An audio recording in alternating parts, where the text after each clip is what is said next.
Fair warning, this is going to be a bit longer than usual. I watched a show off of Netflix last night called Attack of the Hollywood Clichés. Reupload was the host, the comedic part of the show. Now look, ever since I can remember, I've loved movies. It's a great form of entertainment, generally speaking. I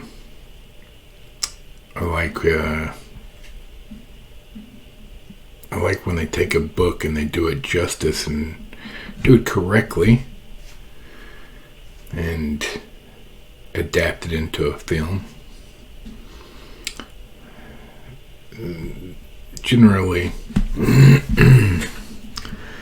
they screw it up, but on occasion it works out all right.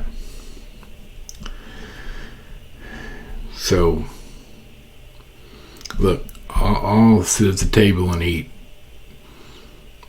documentaries and special, extras off the DVDs and just about anything I can get my hands on. So I was kind of excited when I saw this. I should say I was excited when I saw that it was on, and I dig it. So I grabbed my popcorn and hit play. And I'm not going to discuss the whole show. I would suggest anybody that's interested in movies as, I guess, theoretically an art form, if that interests you, or so it just, if it's your jam, even though some of it's garbage, I would say give it a watch.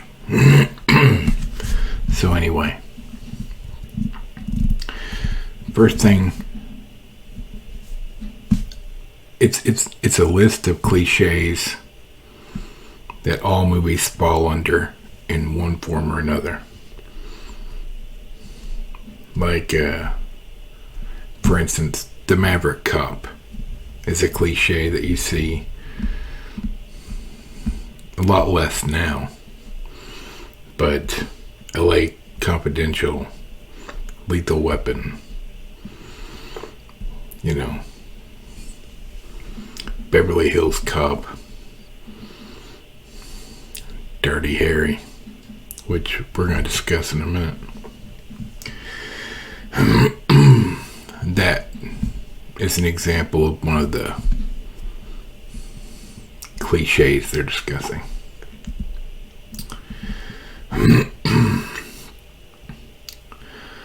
So, when they discuss the Maverick Cop cliche, they bring up the fact that the overall standard for that cliche would be Dirty Harry, played by Clint Eastwood.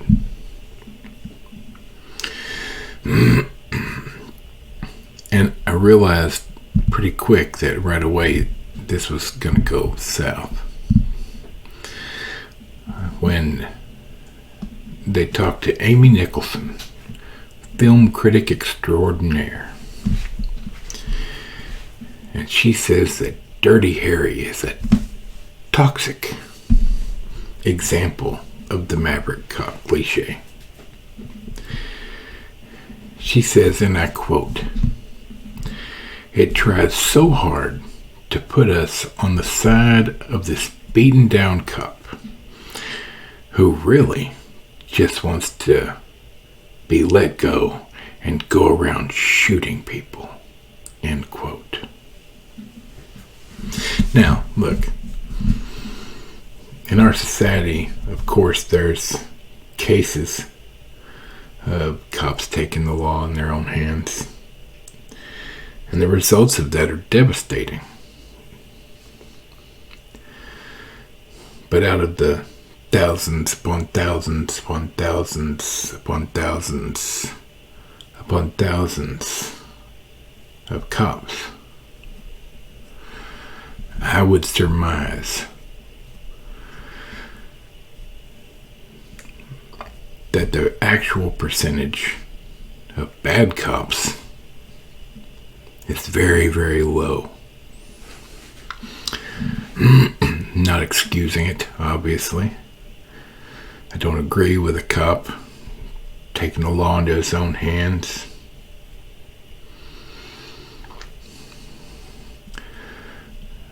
But if you look at the overall picture of how many police officers there are,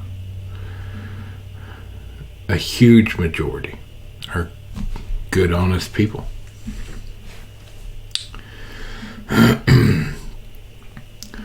So then we get to meet Franklin Leonard, film executive. Okay, then. He should know what he's talking about, right? But he says, we are led to believe cops will do the right thing. But the reality is, that doesn't appear to be the case with a lot of police officers. Alright. Well, we just discussed that. You and I. It's not a lot of police officers. That's his opinion. And he's an executive in the film industry.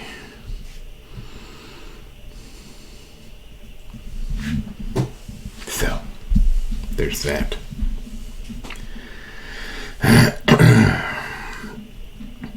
And as the host, Reupload, brings up the disenchantment of Hollywood in doing the Maverick cop movies because of all the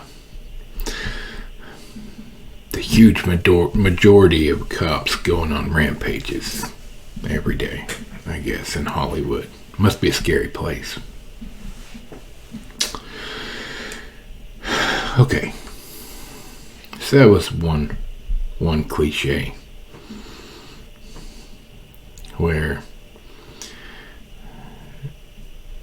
they've decided to paint America with an extremely broad brush.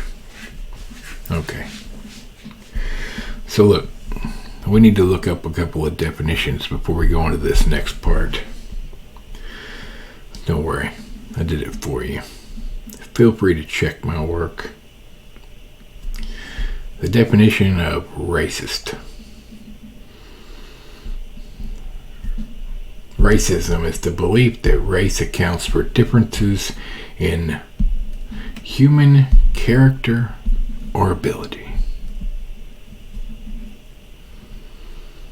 So a racist believes that the color you are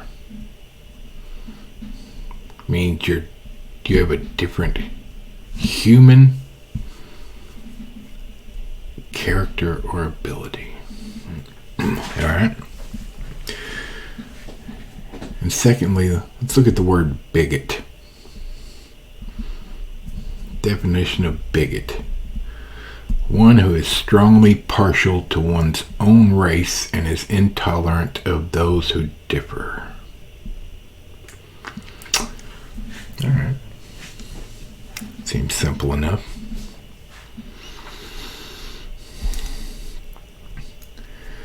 So, this next cliche they brought up later on in the show is a twofer. I didn't make this up. The two cliches are a yin and yang of each other. One is the white savior, and the opposite of that is the magical Negro. That's what they called it. Evidently well known in Hollywood. Hollyweird. So, the white savior cliche for movies from the past.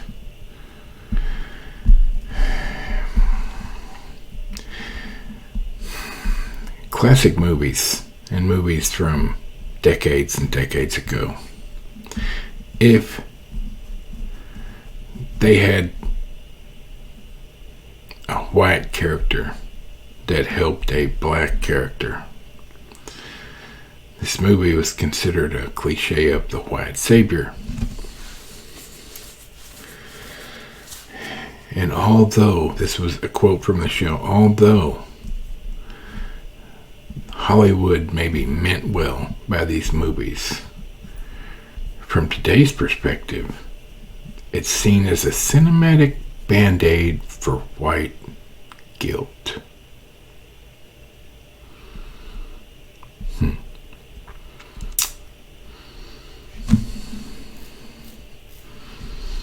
White guilt.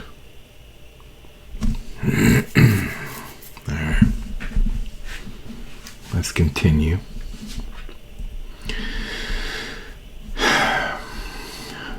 The magical Negro cliche is anytime a black person helps out a white person, usually they have like magical abilities because they're so awesome. One of the examples they showed was from The Matrix, the Oracle. The black woman helped out Neo, the white guy. And she was mystical. Anyway. Alright, look.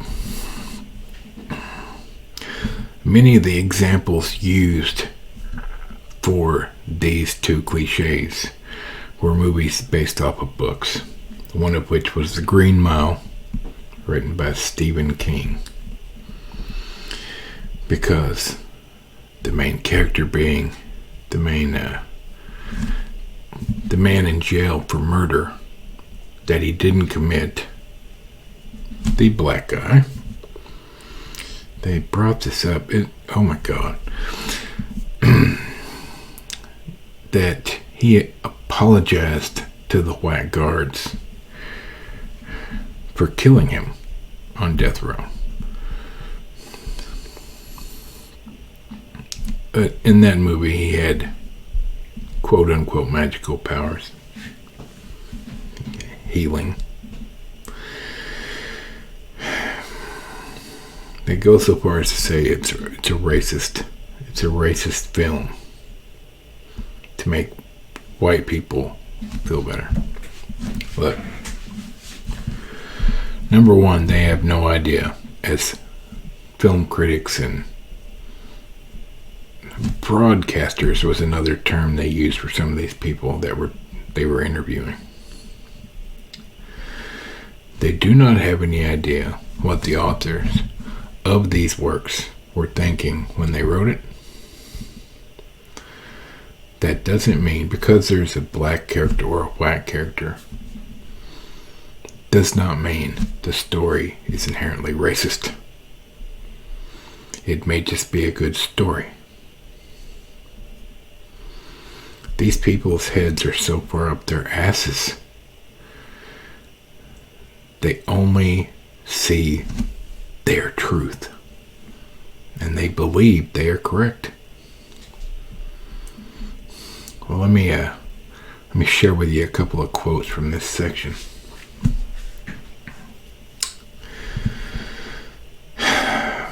Ira Madison III, a broadcaster. I don't know who the hell he is. I don't listen to him. And I quote, "I find the magical Negro trope very unrealistic because personally, I don't ever feel like helping white people out with their problems on a day-to-day basis. End quote.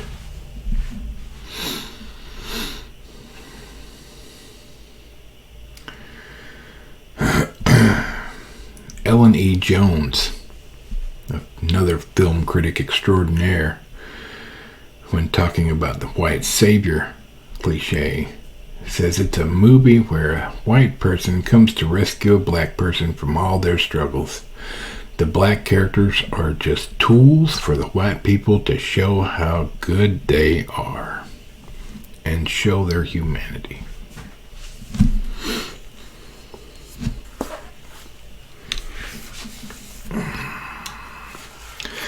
Looky here. These people are insane. They don't have any idea what entertainment is anymore. That's obvious with the types of movies that are made now. They want to change all movies, the classics from decades ago, to fit today's narrative. Their narrative. Because they're so smart.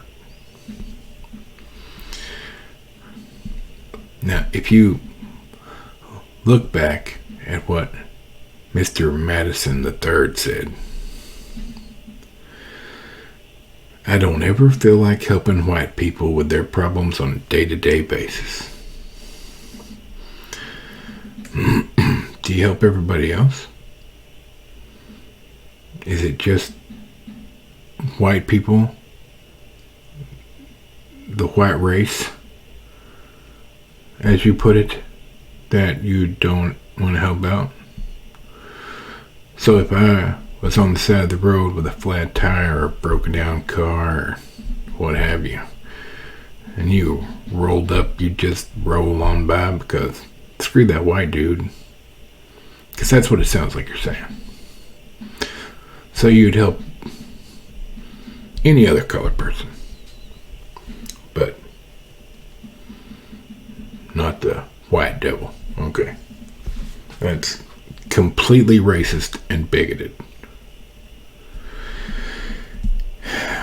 These people are so sure